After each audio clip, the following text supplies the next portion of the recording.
जब पहली बार मुझे पता चला कि मुझे इस जॉब के लिए सेलेक्ट कर लिया गया है तो मुझे तो यकीन ही नहीं हुआ। अरे वाह, लाइफ में पहली बार किस्मत ने मेरा साथ दिया है। मैं जैसा चाहता था बिल्कुल वैसी ही जॉब मुझे मिल गई थी। मुझे शुरू से ही अकेले में रहना पसंद है। भीड़ भाड़, लोगों से घुलना मिलना मुझे हमेशा से पसंद नहीं है। उस दिन जब मैंने पेपर में ऐड देखी, फॉरेस्ट डिपार्टमेंट की ऐड थी। वो लोग जंगल में लगे निगरानी रखने वाले टावर्स के लिए रेंजर्स हायर कर रहे थे। काम बस इतना था कि उस बड़े से टावर में बैठ के पूरे जंगल पर नजर रखनी थी कि जंगल में कहीं आग तो नहीं लगी है। मैंने जब उस ऐड को पढ़ा तो मेरा तो खुशी के मारे ठिकाना ही नहीं रहा। इससे पहले मैं एक रेस्टोरेंट में नाइट शिफ्ट में काम करता था, लेकिन वो काम मुझे बिल्कुल पसंद नहीं था। मैंने देखते ही उस जॉब के लिए अप्लाई कर दिया। मैं दुआ कर रहा था कि काश मेरी ये जॉब लग जाए तो बस लाइफ सेट हो जाएगी। और जैसा मैंने बताया, जिंदगी में पहली बार किस्मत ने मेरा साथ दिया, या शायद नहीं। मुझे इस जॉब के लिए सेलेक्ट कर लिया गया। ड्यूटी पर भेजने से पहले मुझे 1 हफ्ते की ट्रेनिंग भी दी गई थी, लेकिन वो ट्रेनिंग उनके ट्रेनिंग सेंटर में ही दी गई थी। ट्रेनिंग के दौरान उन्होंने मुझे जॉब की डिटेल्स बताई, कैसे रेडियो फोन वगैरह यूज करना है और भी बहुत कुछ। मैं बहुत एक्साइटेड था। और फिर वो दिन आ गया, मेरी जॉब का पहला दिन। मैं एक दूसरे रेंजर के साथ जंगल में उस टावर तक पहुंचा जिसके ऊपर मुझे ड्यूटी करनी थी। जंगल के बीच इतने ऊंचे टावर के नीचे खड़ा होके उसे देखना बहुत अच्छी फीलिंग थी। फिर मैंने उस पे लगी लोहे की सीढ़ी से टावर के ऊपर चढ़ना शुरू किया, लेकिन उस वक्त सच बताऊं तो मेरी सारी एक्साइटमेंट गायब हो गई थी। वो टावर बहुत ऊंचा था और मुझे ऊंचाई से डर लगता था। किसी तरह एक एक कदम रखता हुआ मैं उस टावर के ऊपर पहुंचा और ऊपर बनी कैबिन का दरवाजा जो नीचे से खुलता था उसको खोल के कैबिन के अंदर गया। कैबिन में पहुंच जाने के बाद मुझे बहुत अच्छा महसूस हो रहा था। फिर मैंने कैबिन का मेन गेट खोला और अंदर रूम में गया। रूम के अंदर का नजारा देख के तो मेरी आंखें जैसे बिल्कुल चौंधिया गईं। वो एक छोटे से लग्जरी फ्लैट जैसा था। उसमें एक रेफ्रिजरेटर, अलमारी और एक टेबल रखी थी। टेबल पर जंगल का एक बड़ा सा मैप लगा था। साथ में एक सिंगल बेड भी लगा था। कैबिन के चारों तरफ खिड़कियां थी जिन पे बड़े बड़े शीशे लगे थे, जिससे कि अंदर खड़े खड़े ही जंगल के चारों तरफ देखा जा सकता था। सच में बहुत ही खूबसूरत नजारा था। मैं कई कई किलोमीटर दूर तक फैला जंगल और पहाड़ियां देख सकता था। वो नजारा देख के मेरी फोटोग्राफर बनने की छुपी चाहत फिर से जाग उठी। मैं मन ही मन सोच रहा था कि यहां से मैं कितनी सारी खूबसूरत फोटोज खींच सकता हूं। दूसरा रेंजर भी मेरे पीछे पीछे ऊपर पहुंच गया था। उसने मुझे बताया कि यहां हम 24-24 घंटों की शिफ्ट्स करते हैं, इसलिए हो सकता है शिफ्ट के बीच में तुम्हें नींद आ जाए। तुम सो तो सकते हो, लेकिन अलार्म लगा के ही सोना, क्योंकि रात में तुम्हें हर 1 घंटे में कम से कम एक बार उठ के जंगल पे नजर रखनी होगी और चेक करना होगा कि कहीं आग तो नहीं लगी। दिन में तुम्हें हर आधे घंटे में ऐसा करना है। कैबिन में ही एक रेडियो फोन भी लगा है। अगर बाय चांस कोई इमरजेंसी हो तो तुम इस पे कॉल कर सकते हो। यहाँ एक फोन और लगा है जिसकी लाइन सीधा फायर डिपार्टमेंट से जुड़ी है। अगर किसी भी समय तुम्हें जंगल में आग लगी दिखाई दे तो तुरंत फायर डिपार्टमेंट को कॉल कर देना। हाँ ठीक है, मैं मन ही मन सोच रहा था। ये सब तो मुझे ट्रेनिंग में पहले ही बताया जा चुका था, अब क्यों मेरा सर खा रहा है। मैंने सोचा यहाँ आराम से बैठ के खूब मस्ती करूंगा, फोटो खींचूंगा, बुक्स पढ़ूंगा। अब तो जिंदगी आराम से कट जाएगी। मुझे अंदाजा ही नहीं था कि मेरा यह हसीन सपना कितनी बुरी तरह से टूटने वाला है। फिर वो रेंजर बोला कि तुम सबसे पहले ये रूल बुक जरूर पढ़ लेना, इसको पढ़ना बहुत जरूरी है। मैंने कहा ठीक है, आप टेंशन ना लो, मैं इसे अच्छे से पढ़ लूंगा। फिर वो नीचे जाने लगा, लेकिन जाते जाते वो फिर से बोला, चाहे कुछ भी हो जाए, शिफ्ट खत्म होने से पहले तुम्हें इस टावर से नीचे नहीं उतरना। उसने ये बात बिल्कुल सीरियस टोन में कही थी। मैंने कहा ठीक है, मैं समझ गया। फिर हम दोनों नीचे उतर गए। मुझे कार से मेरा राशन वगैरह का सामान लेके आना था जो मुझे ऑफिस से मिला था। नीचे पहुंच के वो अपनी जीप में बैठा और वहां से जाने लगा, लेकिन जाते हुए वो मेरी तरफ देख के कुछ कहते कहते रुक गया। शायद वो मुझसे कुछ कहना चाहता था, लेकिन फिर वो जीप में बैठा और चुपचाप दरवाजा बंद करके मुझे बाय करके वहां से चला गया। अब मैं वहां बिल्कुल अकेला था, बीच जंगल में उस ऊंचे टावर के नीचे खड़ा हुआ। सामान बहुत ज्यादा था और मैं ज्यादा सामान लेके सीढ़ियों पर चढ़ भी नहीं सकता था, इसलिए सारा सामान ऊपर पहुंचाने में मुझे 2 चक्कर लगाने पड़ गए।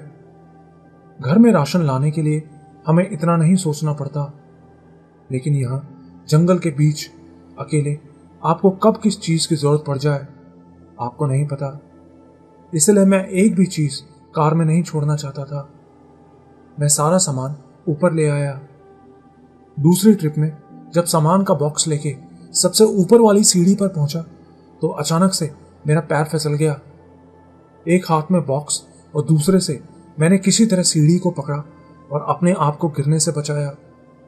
एक बार के लिए तो जान मेरे हलक में ही आ गई थी। यह काम इतना भी आसान नहीं था जितना मैं सोच रहा था। आखिर में सारा सामान ऊपर पहुंचाने के बाद मैं बेड पे धड़ाम से जाके लेट गया। बहुत थक गया था, शाम होने लगी थी। बेड पे पड़े पड़े मेरी आंख लगने ही वाली थी कि तभी मुझे साइड में लगे रेडियो फोन में एक अजीब सी स्टैटिक की आवाज आई। हेलो, मैंने कहा, लेकिन कोई जवाब नहीं आया। मुझे लगा शायद ये दूसरे रेंजर का इशारा होगा, ये बताने के लिए कि चेक करने का टाइम हो गया है। मुझे लगा था मुझे लेटे हुए बस 15-20 मिनट ही हुई होंगी। मैंने जल्दी से घड़ी में टाइम देखा तो देखा कि दूसरे रेंजर को गए 1 घंटा हो चुका था। थके हारे पड़े पड़े मुझे टाइम का अंदाजा ही नहीं हुआ। मैं बेड से उठा और कमरे में घूम के जंगल के चारों तरफ देखने लगा। दूर दूर तक कहीं कोई धुआं नजर नहीं आ रहा था। दिल में एक अजीब सी खुशी हो रही थी कि मुझे इतना आसान काम मिल गया है। फिर मैं उन बॉक्सेस से सामान निकाल के सेट करने लगा। पैक्ड फूड के कई पैकेट्स थे जिनसे मैं 3-4 दिन आराम से निकाल सकता था। फिर जब तक मैंने सारा सामान सेट किया तब तक अगले चेक का टाइम हो गया था। अब दिन ढलने लगा था तो मैंने अपना कैमरा उठाया और ढलते हुए सूरज की कुछ खूबसूरत फोटो लेने लगा। सोच रहा था कि जल्दी से बस घर पहुंच के इन फोटोज को सोशल मीडिया पे डालूंगा। इसी बीच मेरी नजर कमरे के एक कोने में रखे एक स्टूल पर पड़ी। उस स्टूल के ऊपर एक बुक रखी थी। अभी तक मेरी नजर उस पे नहीं पड़ी थी। मैं उस बुक को उठा के लाया और चेयर पे बैठ के पढ़ने लगा। वो एक मैनुअल थी जिसमें कुछ स्टैंडर्ड रूल्स वगैरह लिखे थे। मैंने उसके पेज पढ़े तो उन पे वही सब लिखा था जो मुझे ट्रेनिंग में बताया गया था। सब बोरिंग सी बातें, उनको पढ़ने की कोई जरूरत नहीं थी। मैंने वहीं चेयर पे बैठे बैठे ही उसको उछाल के स्टूल के ऊपर फेंक दिया। लेकिन तभी उस मैनुअल में से एक पेपर उड़ता हुआ बाहर निकल के गिर गया। मैंने उस पेपर को उठाया तो उस पे लिखा था, इस जॉब के असली रूल्स। असली रूल्स? ये क्या भला है? मैंने आगे पढ़ा तो उसमें कुछ रूल्स लिखे थे। रूल नंबर 1, चाहे कुछ भी हो, कुछ भी, तुम्हें इस टावर से नीचे नहीं उतरना है जब तक कि तुम्हारी शिफ्ट खत्म ना हो जाए। रूल नंबर 2, रात 2 से 3 बजे के बीच कैबिन की सारी लाइट्स ऑफ करनी है। रूल नंबर 3, अगर इस बीच तुमको कोई रेडियो कॉल या फोन कॉल आए तो उठाना मत।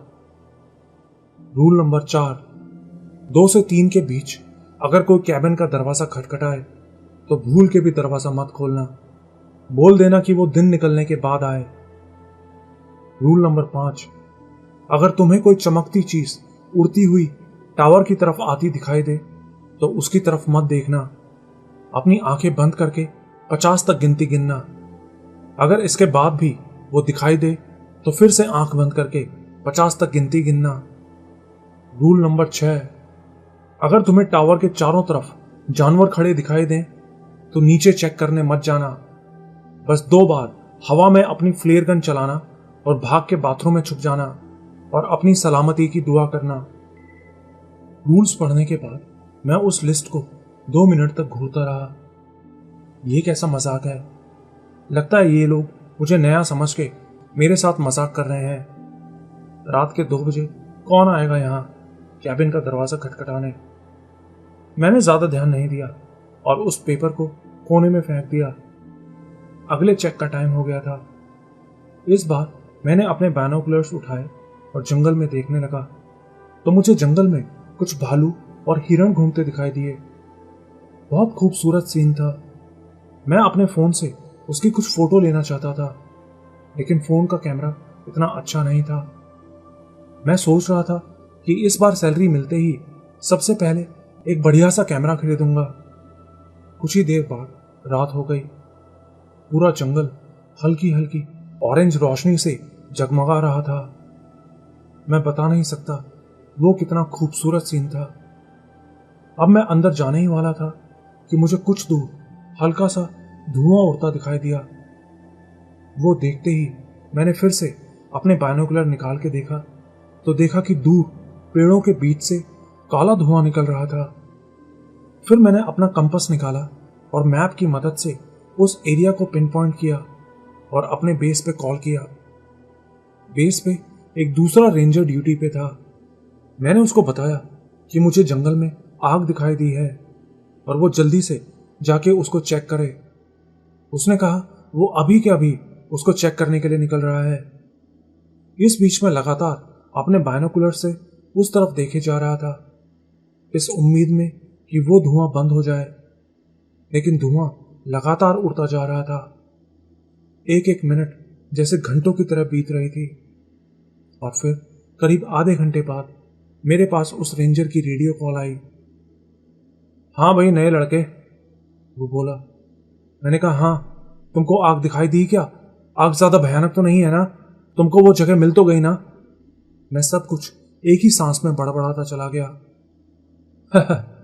अरे अरे, इतना क्यों घबरा रहे हो? सब कुछ ठीक है। वो बस एक कैंप फायर थी। Camp fire? मैंने हैरानी से पूछा। हाँ, कैंप फायर। यहाँ कुछ लोग कैंपिंग के लिए आए हैं। ये उसी का धुआं था। तुम्हें इस तरह के धुएं पर नजर नहीं रखनी। जंगल की आग का धुआं मोटा होता है। अगली बार मुझे कॉल करने से पहले इस बात का ध्यान रखना। मैं चुप हो गया। मुझे बहुत बेइज्जती महसूस हो रही थी। पहले ही दिन ऐसी बचकानी गलती करने पर। वो फिर से बोला, कोई बात नहीं, टेंशन मत लो। अच्छा हुआ तुमने फायर डिपार्टमेंट को कॉल नहीं किया।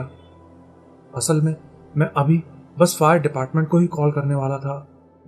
शुक्र है मैंने उनको कॉल नहीं किया। थैंक्स, मैं आगे से ध्यान रखूंगा, मैंने कहा और फिर कॉल कट गई। मैं अपना सिर पकड़ के बैठ गया। क्या यार, ये कैसी फुद्दू हरकत कर दी मैंने। बाहर घुप अंधेरा छा चुका था। चारों तरफ का जंगल जो दिन में इतना खूबसूरत लग रहा था, रात होते ही मानो वो बिल्कुल ही बदल गया था। तब मुझे महसूस हुआ कि मैं वहां कितना अकेला था। दूर दूर तक अंधेरे के सिवा कुछ दिखाई नहीं दे रहा था। दिन में तो मैं कैबिन के अंदर से बाहर चारों तरफ देख के चेक कर सकता था, लेकिन रात में जंगल को चेक करने के लिए मुझे कैबिन से बाहर निकलना ही पड़ता। मैंने उठ के लाइट ऑन की तो लाइट ऑन होते ही चारों तरफ लगे शीशे आईने की तरह चमकने लगे। लकड़ी की कैबिन के अंदर खड़े कोई मुझे दूर से ही देख सकता था। मैंने कैबिन का सामने वाला दरवाजा खोला और बाहर जो बैल्कनी का डेक बना था उस पे जाके खड़ा हो गया। बाहर कुछ दिखाई नहीं दे रहा था। दूर दूर तक कहीं कोई लाइट नहीं थी, सिर्फ अंधेरा और चांद की हल्की हल्की रोशनी में चमकता जंगल। इतने अंधेरे में मैं धुएं को कैसे देखूंगा? मैं मन ही मन सोच रहा था। मैं डेक के चारों तरफ घूमता हुआ पूरे जंगल को देखता जा रहा था। फिर कुछ देर बाद जब मेरी आंखें अंधेरे में एडजस्ट हुई तो मैं अब पेड़ों की आउटलाइंस को अच्छे से देख पा रहा था। करीब 100 किलोमीटर दूर अगले शहर में कुछ जलती हुई लाइट्स मुझे हल्की हल्की दिखाई दे रही थी, जिससे कम से कम ये सुकून तो मिल रहा था कि मैं इस दुनिया में अकेला नहीं हूं। इस जंगल के बाहर भी दुनिया है। मैंने एक सिगरेट जलाई और वहां खड़ा पीने लगा। मेरे लिए ये सब कुछ बिल्कुल नया था। फिर कुछ देर वहां खड़े रहने के बाद मुझे सुस्ती आने लगी। मैंने जल्दी से जंगल को चारों तरफ से चेक किया और कैबिन के अंदर चला गया। बाहर से अंदर आके अंदर कैबिन की एक ट्यूबलाइट की रोशनी भी बहुत ज्यादा लग रही थी। एक बार के लिए तो मेरी आंखें ही चौंधी आ गईं। मैं सीधा जाके बेड पे लेट गया और अपनी आंखों को एक तकिए से ढक लिया। मैं सोना तो नहीं चाहता था, लेकिन ऐसे माहौल में आपको ना चाहते हुए भी नींद आ ही जाती है। सोते हुए पता नहीं मुझे कितनी देर हुई थी कि रात में अचानक मेरी आंख खुल गई। सामने रेडियो फोन पे अजीब सी स्टैटिक की आवाज आ रही थी।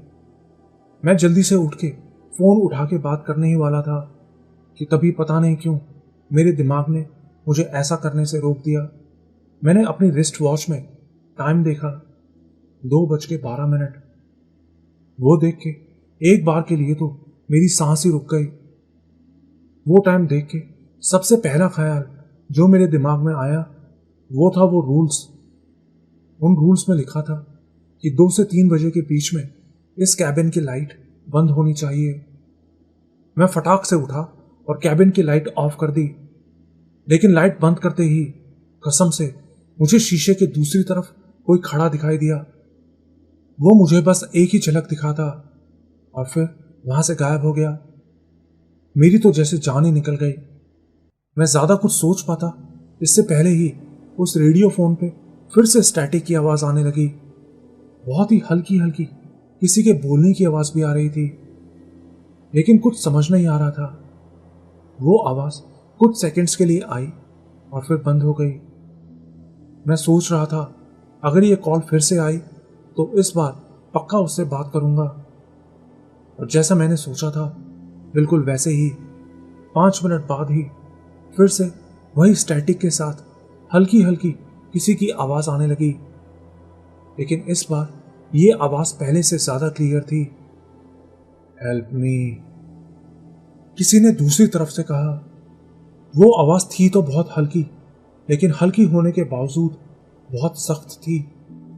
मैं फोन उठा के जवाब देने ही वाला था कि तभी मेरी नजर फिर से मेरी रिस्ट वॉच पे पड़ी। 2:23। मैंने फोन नहीं उठाया। तो ये क्या कर रहा है डरपोक इंसान? फोन उठा के बात कर, कोई हेल्प मांग रहा है। मेरे दिमाग से एक आवाज आई, लेकिन उन रूल्स का क्या जो मैंने उस लिस्ट में पढ़े थे? अगर वो सच में असली रूल्स हुए तो 2 से 3 के बीच लाइट जला के एक रूल तो मैं पहले ही तोड़ चुका था, लेकिन रूल टूटने से होगा क्या? मैं वहां अंधेरे में बैठा बैठा बस यही सब सोचे जा रहा था कि तभी रेडियो फोन पर फिर से आवाज आई, हेल्प मी, कोई है यहां? मुझे तुम्हारी हेल्प चाहिए। इस बार ये आवाज तेज और बिल्कुल साफ साफ आई थी। आवाज से लग रहा था जैसे वो किसी मुसीबत में है। वो जो कोई भी था मुसीबत में था और उसकी मदद करना मेरा फर्ज था। आखिर इसीलिए तो मुझे यहां ड्यूटी पे रखा गया था। मेरी अंतर आत्मा मुझे झकझोर रही थी, लेकिन फिर भी पता नहीं क्यों मैं जानबूझ के वो रूल्स तोड़ने की हिम्मत नहीं कर पा रहा था। कुछ सेकंड्स बाद वो आवाज बंद हो गई। इसके बाद वो आवाज 2 बार और मुझे रेडियो पे सुनाई दी, लेकिन मैंने बात नहीं की। मेरी नजरें मेरी रिस्ट वॉच पे ही टिकी हुई थी। 3 बजने में बस कुछ ही सेकंड्स बाकी थी कि वो आवाज फिर से आई, मेरी मदद करो प्लीज, मेरी मदद करो। और 3 बजते ही मैंने रेडियो फोन उठा लिया। हेलो, कहां से बोल रहे हैं आप? क्या हुआ है आपको? आप मुझे अपनी लोकेशन बताइए। मैंने कहा, कौन बोल रहा है? दूसरी तरफ से आवाज आई। मैंने कहा, मैं यहाँ फायर टावर से फॉरेस्ट रेंजर बात कर रहा हूँ, आप अपनी लोकेशन बताओ। ओह, फॉरेस्ट रेंजर, मैं 1 घंटे से लगातार मदद मांगे जा रहा हूँ और तुम अब मुझसे बात कर रहे हो? उसने एक अजीब सी गुस्से भरी टोन में मुझसे पूछा। मैं चुप हो गया। आखिर उसको बोलता भी क्या कि एक फालतू सी लिस्ट में लिखे रूल्स की वजह से मैंने उसकी मदद नहीं की। वो एक्चुअली मैं ऐसी सिचुएशन में था कि मैं तुमसे बात नहीं कर सकता था। मैंने कहा, अच्छा, ऐसी सिचुएशन में, ऐसी कौन सी सिचुएशन में फंसे थे तुम रेंजर, जो एक मदद मांगते शख्स की मदद भी नहीं कर सकते थे? वो फिर से उसी टोन में बोला, वो मैं तुमको नहीं बता सकता। मैंने लड़खड़ाती जुबान से कहा, मुझे पता है, तुम सोए हुए थे, तुमने रूल तोड़ दिया रेंजर। इस बार उसकी आवाज में एक अजीब सा भारीपन था। कैबिन की लाइट अभी भी बंद थी। अचानक से मुझे बहुत तेज डर लगने लगा। मैंने जल्दी से लाइट ऑन कर दी। लाइट ऑन करके मैं बाहर देखने लगा कि शायद मुझे कोई खड़ा दिखाई दे जाए। कितनी भी कोशिश कर लो रेंजर, मुझे नहीं देख पाओगे। फिर से आवाज आई। 3 बज चुके हैं, मैंने डरते डरते कहा। अब तुम मेरा कुछ नहीं कर सकते। वो हंसा। तुम्हारी बात सही है, 3 बज चुके हैं, मैं तुम्हारा कुछ नहीं बिगाड़ सकता था अगर तुमने रूल नहीं तोड़े होते। रूल? कौन से रूल? मुझे किसी रूल के बारे में नहीं पता। अपनी जान बचाने की उस कोशिश में मैंने उसको झूठ बोला, ये सोच के कि शायद उसको मुझ पर तरस आ जाए। अच्छा, रूल्स नहीं पता, तो तुमको ये कैसे पता चला कि 3 बजे के बाद मैं तुम्हारा कुछ नहीं बिगाड़ सकता? अब मेरे पास कोई जवाब नहीं था। मेरा झूठ पकड़ा गया। शिट, क्या चाहते हो तुम मुझसे? मैंने डायरेक्ट उससे पूछा। हमें भूख लगी है, वो बोला। लेकिन इस बार उसकी आवाज ऐसी थी जैसे बहुत सारे लोग एक साथ बोल रहे हों। तुम खुद टावर से नीचे आ जाओगे तो तुम्हारे लिए बेहतर होगा, हम नीचे ही खड़े हैं, उसने धमकी भरे लहजे में मुझसे कहा। उसकी बात सुन के मेरी टांगे रबड़ की तरह कांपने लगी। मैं जल्दी से दरवाजा खोल के बाहर डेक पे गया और नीचे देखा तो देखा कि बहुत सारे जानवर ठीक टावर के नीचे गोला बना के खड़े थे और वो सब के सब ऊपर मेरी तरफ देख रहे थे। वो देख के मेरी तो जान ही निकल गई। मैं जल्दी से दरवाजा बंद करके अंदर आ गया। अब मैं क्या करूं, अब मैं क्या करूं? ये मैं कहां फंस गया? मैंने जल्दी से फोन उठाया और अपने बेस पे कॉल किया, लेकिन फोन में डायल टोन ही नहीं थी। अपना मोबाइल फोन निकाला तो उसमें भी सिग्नल्स नहीं थे। शिट, मैंने लंबी सांस ली और अपने दिमाग को शांत किया। ऐसे घबराने से कुछ नहीं होने वाला। मैं उस पूरी सिचुएशन को एनालाइज करने लगा। मुझे कुछ रूल्स दिए गए थे जिन्हें तोड़ना नहीं था, लेकिन मुझसे कुछ रूल्स टूट गए। अब पता नहीं कौन सनकी आदमी फोन करके मुझे धमकी दे रहा है। टावर के नीचे बहुत सारे जानवर खड़े हैं। शायद मैं जरूरत से ज्यादा डर रहा हूं। आखिर मुझसे पहले भी तो लोग इस टावर में जॉब करते आए हैं, तो जब वो कर सकते हैं तो मैं भी कर सकता हूं। मैं ये सब सोच ही रहा था कि तभी मुझे बाहर आसमान में एक बड़ा सा जलता हुआ प्लेन जैसा कुछ उड़ता दिखाई दिया और वो सीधा मेरी तरफ ही आ रहा था, तेजी से। ओह शिट, ये क्या है? वो सीधा टावर से टकराने वाला था। मैं बचने के लिए जल्दी से भाग के बेड के नीचे दुबक गया और आंखें बंद करके अपने मरने का वेट करने लगा। हे ऊपर वाले, बस आज बचा ले, आज के बाद कोई गलत काम नहीं करूंगा। मैं मन ही मन बस यही बोले जा रहा था। देखते ही देखते सेकंड्स मिनटों में बदल गईं। कुछ नहीं हुआ, मैं नहीं मरा। मैंने बेड के नीचे से हल्का सा सिर निकाल के बाहर देखा तो वो जलता हुआ प्लेन गायब हो चुका था। लगता है अभी मरने का समय नहीं हुआ है। ये सब आखिर चल क्या रहा है? कहीं ये कोई मजाक तो नहीं है? एक नए एम्प्लॉय को पहले दिन डराने के लिए। लेकिन ये प्रैंक नहीं हो सकता था। वो रेडियो कॉल, हवा में उड़ता जलता हुआ प्लेन, टावर के नीचे इतने सारे जानवर। नहीं, ये कोई प्रैंक नहीं हो सकता था। यहां कुछ और ही चल रहा था। वो रूल्स कोई मजाक नहीं है। तभी मुझे याद आया कि एक और रूल मुझसे टूट गया था।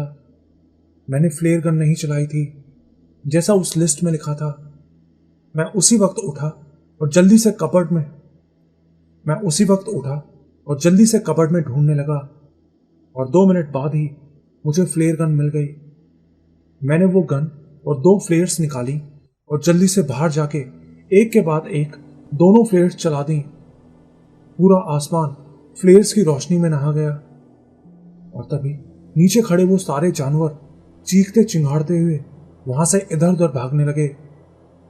फ्लेयर्स चलने के बाद मैं सीधा भाग के बाथरूम में गया और उसका दरवाजा बंद करके छिप गया, जैसा उस लिस्ट में लिखा था। मुझे पता था जब तक मैं इस कैबिन से बाहर नहीं निकलता मेरी जान को कोई खतरा नहीं है। फिर करीब 10 मिनट बाद मैं बाथरूम का दरवाजा खोल के बाहर निकला ही था कि तभी रेडियो पर आवाज आई, ए टावर नंबर 5, हमें तुम्हारा इमरजेंसी फ्लेयर सिग्नल मिल गया है। मैं अभी तुम्हारी लोकेशन पर पहुंच रहा हूं। तुम ठीक तो हो ना? उस तरफ से दूसरे रेंजर ने मुझसे पूछा। असल में हमें ट्रेनिंग में बताया गया था कि ये फ्लेयर गन हमें सिर्फ इमरजेंसी सिचुएशंस में बेस पर सिग्नल देने के लिए ही यूज करनी है। नहीं, मैं ठीक हूं। तुम यहां आओगे तो मैं तुमको सारी बात बताता हूं, मैंने कहा। वो बोला, ठीक है, बस कुछ ही देर में मैं तुम्हारे टावर पे पहुंच रहा हूं। मैं मन ही मन सोच रहा था कि मैंने भी क्या किस्मत पाई है। अब फिर से नई जॉब ढूंढनी पड़ेगी।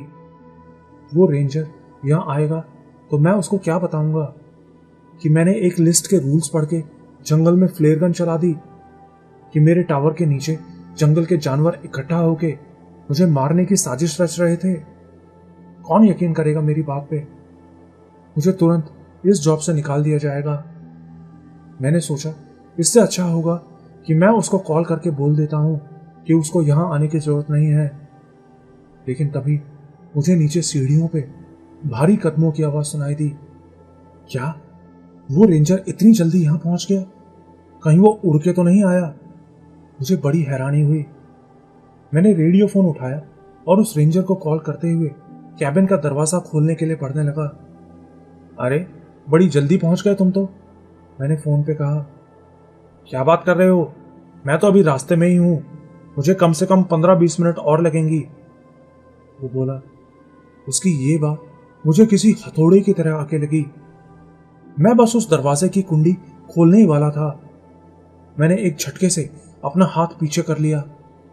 किस तरफ से आ रहे हो तुम? मैंने पूछा। वो बोला, साउथ वेस्ट डायरेक्शन से।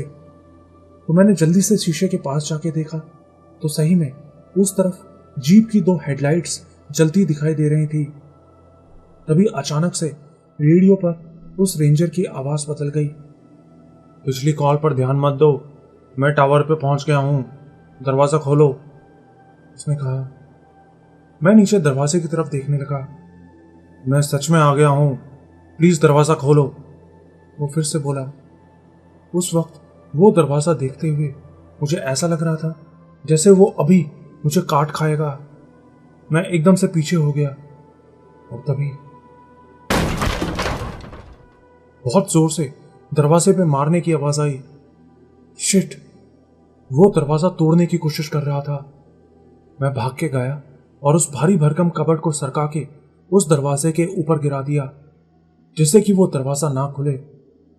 रेडियो पे फिर से आवाज आई, टावर नंबर 5, ये तुम किससे बात कर रहे थे? वो मैं नहीं हूं, दरवाजा मत खोलना। आई रिपीट, दरवाजा मत खोलना। दरवाजा भड़बड़ाने की आवाज तेज होती जा रही थी। पूरा कैबिन हिल रहा था। मैं जानता था कि यह दरवाजा ज्यादा देर तक ये सब नहीं झेल पाएगा। अपनी मौत मुझे अपनी आंखों के सामने नाचती हुई दिख रही थी कि तभी मुझे टावर के नीचे इंजन का शोर सुनाई दिया। मैं जानता था वो असली रेंजर वहां पहुंच गया है।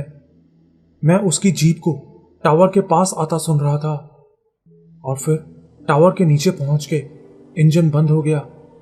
उस जीप के वहां आते ही वो दरवाजा भड़बड़ाने की आवाज भी बंद हो गई थी।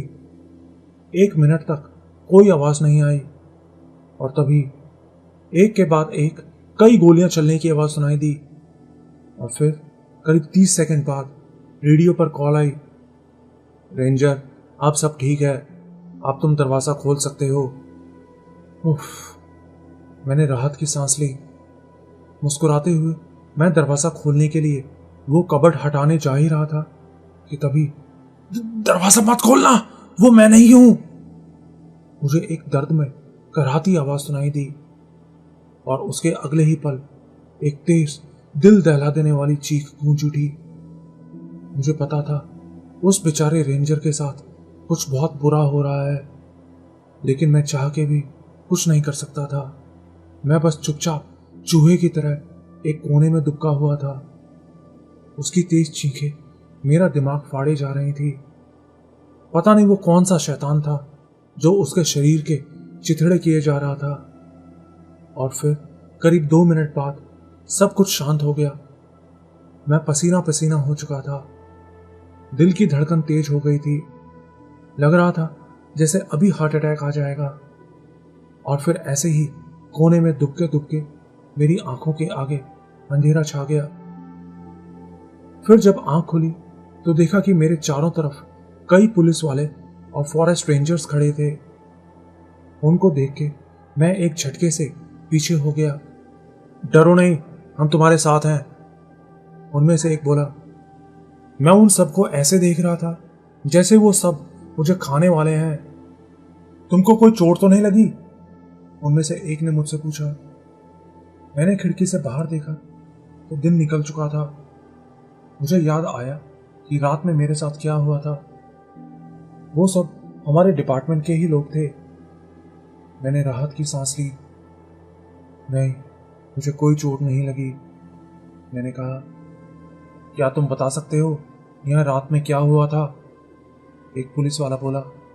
मैंने कुछ सेकंड्स उसके चेहरे की तरफ देखा और फिर, नहीं, क्या अब मैं अपने घर जा सकता हूँ? मैंने कहा। वो सब हैरानी से मेरी तरफ देख रहे थे। शायद उनको गुस्सा भी था कि मैंने उनकी बात का जवाब नहीं दिया, लेकिन मैं बस उस जगह से दूर चला जाना चाहता था। क्या ये ड्राइविंग कर पाएगा? उस पुलिस वाले ने साइड में खड़े एक मेल नर्स से पूछा। तो उस नर्स ने मेरा बीपी, लंग्स, हार्ट रेट वगैरह चेक किया और फिर बोला, हाँ, फिजिकली ये बिल्कुल ठीक है। चीफ रेंजर ने कुछ सेकंड्स मेरी तरफ देखा और फिर बोला, ठीक है, जाना ही चाहते हो तो जाओ, लेकिन कल मैं तुमसे इस बारे में बात करना चाहता हूं। मैंने कुछ नहीं कहा और बस जल्दी से अपना सामान लेके उस दरवाजे की तरफ पहुंचा तो देखा कि उसको शायद कुल्हाड़ी की मदद से तोड़ के खोल दिया गया था।